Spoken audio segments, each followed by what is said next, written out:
Chocolate என்ற சொல் மத்திய மெக்சிகோவில் தோன்றிய சிவப்பிந்தியர்களின் நவார்ட்ஸ் மொழி சொல்லாகும். சாக்லேட் தயாரிப்பில் மிக முக்கிய உட்பொருளாக விளங்குவது கொக்கோ. மாயன் இன மக்கள் பயன்படுத்திய பானைகளில் கொக்கோ படிகங்கள் காணப்பட்டதாக ஆராய்ச்சிகள் கூறுகின்றன.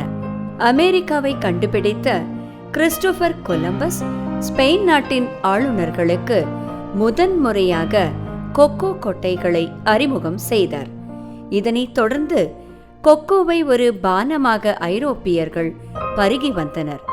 கொக்கோவில் உள்ள காரத்தன்மையை நீக்குவதற்கு அதனுடன் சர்க்கரையை சேர்த்தும் பருகினர். 18ஆம் நூற்றாண்டில் துரின் நகரில் முதல் திட வடிவ சாக்லேட் தயாரிக்கப்பட்டது. இதனைத் தொடர்ந்து சுவிஸ் நாட்டைச் சேர்ந்த டேவிஸ் பீட்டர் 1867ஆம் ஆண்டில் பால் சாக்லேட்டை அறிமுகப்படுத்தினார். Cocoa contain minerals, flavonoids. These flavonoids help us in decreasing the BP, increasing the blood flow, and it will help us in relaxation of the muscles, and it will help us in prevention of cancer. Even prevention of cancer can be we can get through cocoa.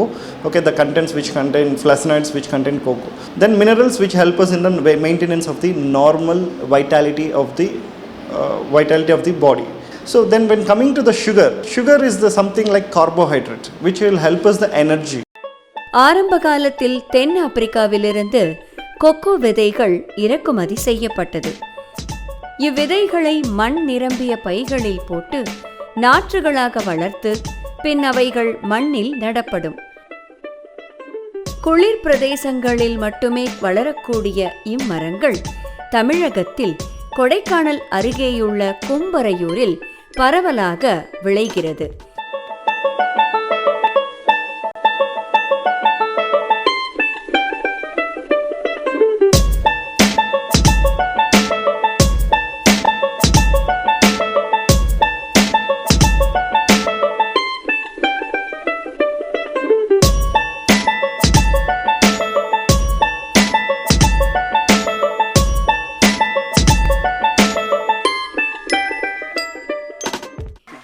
Kho kho மரமானது மனித உதவியின்றி இயற்கை மூலம் கிடைக்கும் உயிர் சத்தை கொண்டு தானாகவே வளரும் ஆற்றல் உடையது. இம்மரங்களின் ஆயுட்காலமானது சராசரி 10 முதல் 12 ஆண்டுகள் ஆகும். என் பேர் திவாகர். நான் டிப்ளமோ முடிச்சுட்டு நான் விவசாயத்தை இன்ட்ரெஸ்ட் எடுத்துகிட்ருக்கேன். இப்போ கொக்கோவை பற்றி சொல்லணுன்னா கொக்கோ 3 வருஷத்தில் காப்புக்கு வந்துடும். ஸ்பெஷலாக நம்ம அதிகப்படியான வேலை நம்ம செய்ய வேண்டிய தேவையில்லை. எங்கள் கும்பரையூர் கிளைமேட் படி சித்திரை மாதம் நாங்கள் மலையில் கோடை மலையில் நாங்கள் உரம் பயிரிடுவோம். அதாவது தமிழ் மாதத்தில் இப்போ ஆவணி டு கார்த்திகை 1 சீசன் வரும். அதுக்கடுத்து பங்குனி பழம்னு சொல்லி ஒரு சீசன் வரும். ரெண்டுமே நல்ல பெனிஃபிட்டானது தான்.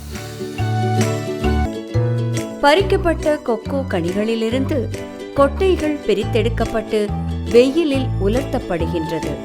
காய்ந்த கொட்டைகள் பெரும் நகரங்களில் உள்ள ஆலைகளுக்கு அனுப்பி வைக்கப்படுகிறது.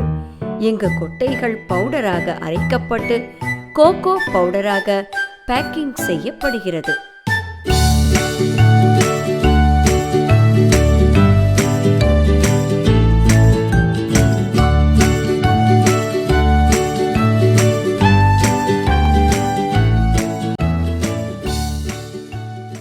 சாக்லேட்டில் மக்கள் அதிகம் விரும்பி உண்பது ஹோம் மேட் சாக்லேட். இதன் சுவையும் அவை தயார் செய்யும் முறையே இதற்கு முதன்மையான காரணம். ஹோம்மேட் சாக்லேட் 3 சுவைகளில் தயாரிக்கப்படுகிறது. அவை டார்க், ஒயிட் மற்றும் மில்க். சாக்லேட் தயாரிப்பில் கொக்கோவானது ஸ்லைஸ் ஆகவும் பவுடராகவும் உபயோகப்படுத்தப்படுகிறது. கொக்கோவுடன் சர்க்கரை, பால் போன்ற உட்பொருட்கள் சேர்க்கப்பட்டு இயந்திரத்தில் கூழ் வடிவத்தில் அரைக்கப்படுகிறது. இந்த கூழானது வெயிலில் குறிப்பாக பூச்சிகள் நெருங்கா வண்ணத்தில் உலர வைக்கப்படுகின்றது. உலர்ந்த சாக்லேட்டுகள் பல வடிவங்களிலும் வெவ்வேறு அளவுகளிலும் வெட்டப்படுகின்றது. பின் இந்த சாக்லேட்டுகள் சந்தைப்படுத்தப்படுகின்றன. Coming to the factory made, it is commercial. So they might add to the taste, but there will be more of sugars in it. It is better, always better, one,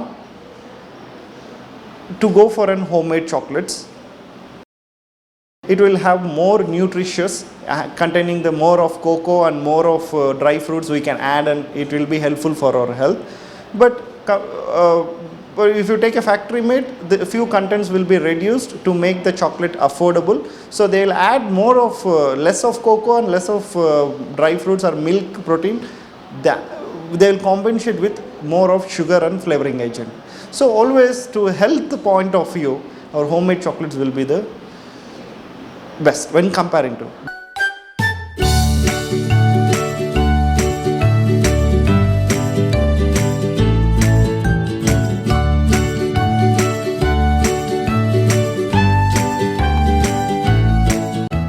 என் பேர் பாலா.